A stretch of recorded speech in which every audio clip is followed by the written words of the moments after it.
Hey everyone, Gil here at GrayManPrepping. On this episode of Your Prep for Today, I want to talk to you about spring clamps. First, if you haven't had a chance to subscribe to the channel, now's a great time to subscribe. Just right over here, this little red button down there, you click on it, and then you ring the notification bell, and then you're subscribed, and you'll get notified whenever I post a new video.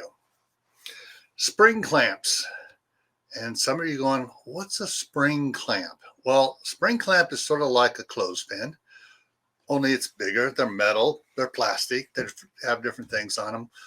They're anywhere from little small ones, like about that long, to big old huge ones you got to use your hands to grab onto.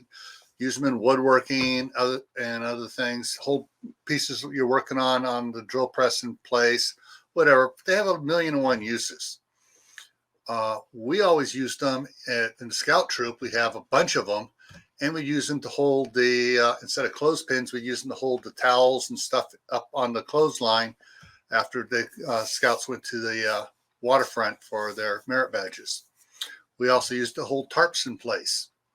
You don't want to have to tie a tarp, but you just, you need just something to clamp on it to hold the tarp down wherever you need it to.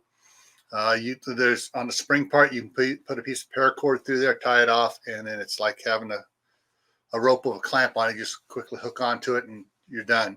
It also makes great for when the zipper breaks on the tent. You just put a couple of the small ones on there and you close up the tent really quick.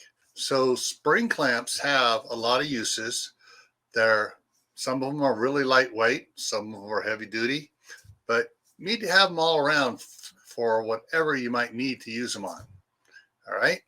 So with that, stay happy no matter what life throws at you.